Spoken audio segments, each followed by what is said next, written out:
Segment 2, Gold and Black Live. I don't want to trash our last guest, but we got better looking in the second. No, that's not true. I mean, I can only speak for these guys. I'm still the same. But welcome to Gold and Black Live. Leroy's been on a couple of times, so he knows what he's up against. Terry, though, Terry Kix, Director of Basketball Operations, Purdue Women's Basketball. We'll hit on a lot of things in our segment. Obviously, a major event coming up, several major events really, from a philanthropic bent towards what's going on here in the next couple of weeks the next month with Purdue sports. But we were talking offline about Purdue football and just team psychology in general. And you guys have both played such major roles in developing teams in your professional careers or being a part of teams. Terry, I'll start with you just on that whole notion of trying to change hearts and minds to really believe to get over the hump. What is the hardest thing from a coaching standpoint that needs to happen to be able to turn things around, do you think? Well, I think it's really critical that you establish a winning tradition and an environment for success on and off the playing field. And I think football has really made some great strides, especially off the field. Yeah. You see their grade point average is going up. You see less incidents, just well-behaved, just wonderful gentlemen. And it starts from the top, and the coaching staff is just, they're great ambassadors and they're great role models. So, but I think what our fans have to remember, it does take time, and they are making great strides, and you're seeing it off the field, and now it's starting to develop. You see the great improvement already in that first game. They're getting there, and I think we all they need our support. I mean, I think anytime you have a winning program or a successful season, you have great energy, you have great enthusiasm, and you have a togetherness and a bond. And I think our football program is on that track, but it does take some time. Yeah, Leroy, you've been around, Darrell Hazel, been around football teams for much of your life in one way or another.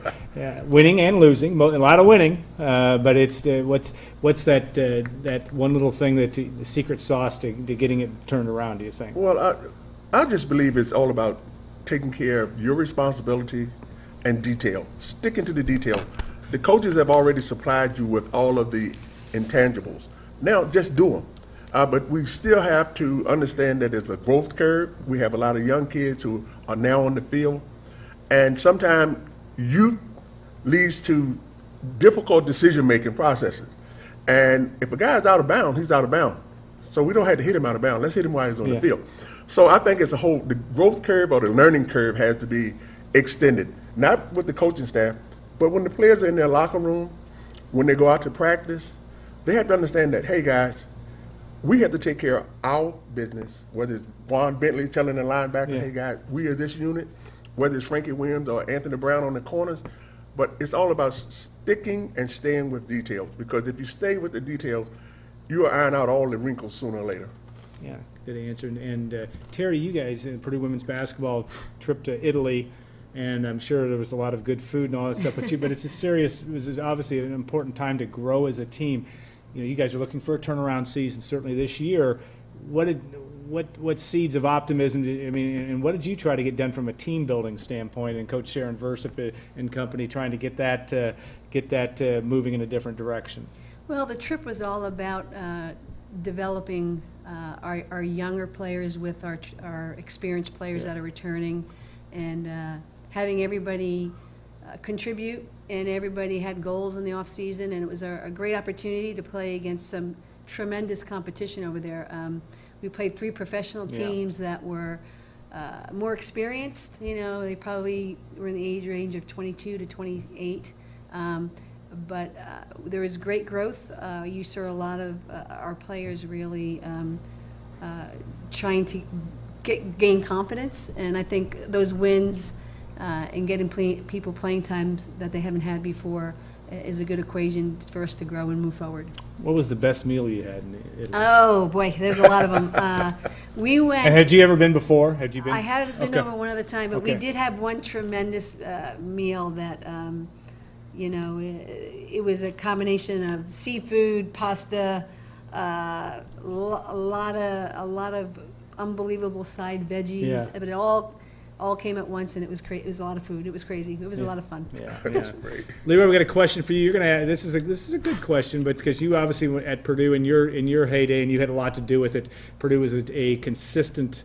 You were 24 and 6, 25 and 6. 25 and 6. It's pretty good, and a consistent top 10 team. What do you think of some of the differences? And this is in terms of the way it was then and the difficulty that it is now, not just for Purdue's, but teams like Purdue to get back to that level. I mean, how much has changed from that standpoint? It has changed a lot, Alan. And when I say a lot, when you look at the demographics of the game of football and where it has come from and to where it is today, with the advent of all the social media and the way kids and players out across the country find out where I want to go early. I mean, we're now recruiting kids in almost elementary school. Yeah. Unheard of back in Yeah. the early 60s, 50s. And so when you turn around and you start observing what's going on, what's the trend, a lot of players are already signaling, I want to go to Alabama, I want to go to Auburn, I want to go to LSU, I want to go to Notre Dame. In the Midwest, we all know about what's in the Midwest. We know Ohio State is in the Midwest. We know Notre Dame. We know that Michigan State and Michigan.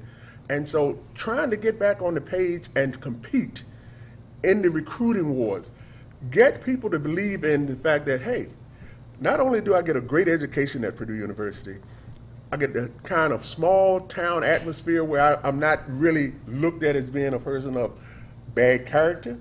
The intangibles that we're looking at, we have to get those back.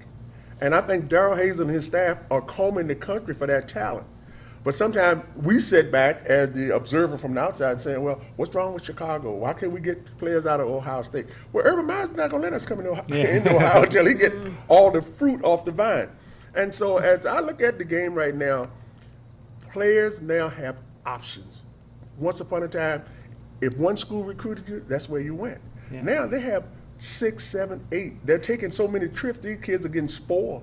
But when they show up at the institution that they decide that's where I want to be, they bring their A game every game because coach is saying, look at our record, look at this ring, look at the ring, look at the bowl games.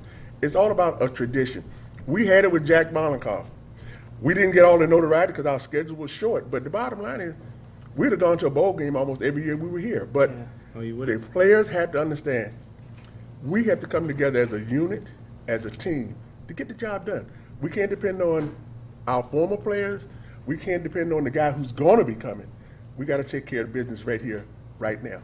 Terry, in your situation too, coaching field hockey at a high level, but you're still recruiting kids to a place, and you're doing that now. Obviously, has it changed dramatically from your perspective too? I mean, again, you're talking about recruiting the 8th graders. You're almost doing that now, but is that the only major change you view, or how do you see it from that standpoint? Oh, I would echo what Leroy was saying about how many more options they have now. I mean, in the game of women's basketball right now, our top 10 recruits start with a list of 30 legitimate schools that they're looking at. Yeah. So it went from young student athletes having a list of 4 to 8 to now they're at 25 and 30. Yeah. So it's just so much more competitive.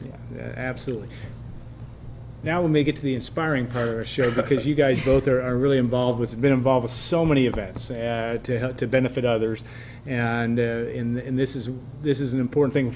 We have two events, and I want to talk about a third going on too. But the Community Cancer Network and 5th annual Run Walk, September the 27th. That'll be at Reilly Plaza in Lafayette, and then of course the event on October the 3rd. But let's talk, Terry, about the first, and that's also a 5K. It's a 5K run walk that starts at Reilly Plaza. But details on that event and where can people sign up if they're interested? Sure.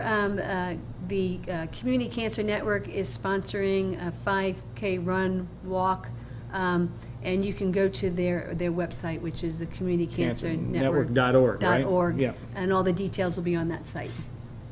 Tell me about the Community Cancer Network and what its special niche in terms of helping people with cancer and being almost a service to the many not just the cancer, the people with cancer, but also the families. What's the role with that? Well, I think the unique aspect of it's a local organization where all the proceeds go to our local cancer patients,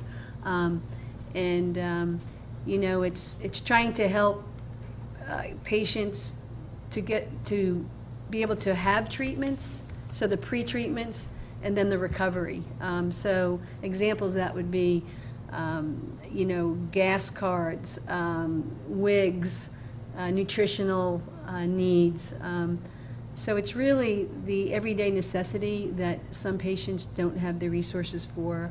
All the efforts are put together to give any person an opportunity to have a chance and a fight, and to give them those, you know, those necessities that they can't afford, to give them the ability to put up a strong fight. And some of the things that you don't always think about, those of us that have been around people who have had to battle the disease, but it is something that you have to live while this all goes on, and that sometimes is forgotten. It's not just the treatments; it's a lot of other things that go on around it.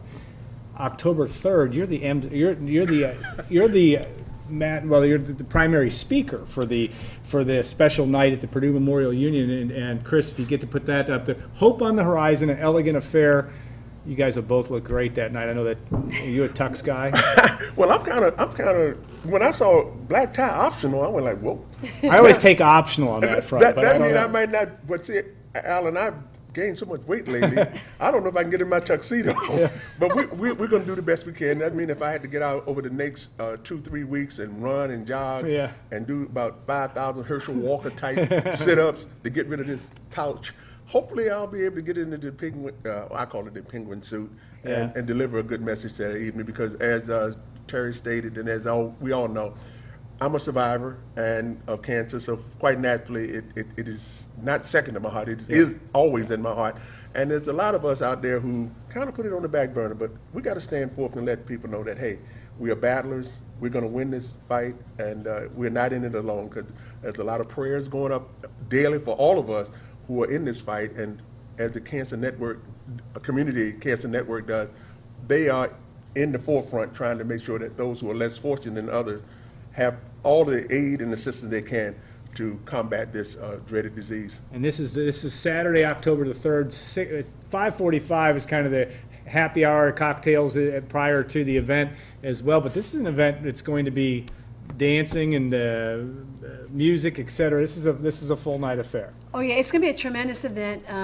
Not only is everybody get that opportunity to show off their attire, but we're gonna have Rat Pack, the DJ, is going to be out. We have Kathy Russell's daughter Kelly, who's a professional auctioneer. She's coming in from Seattle.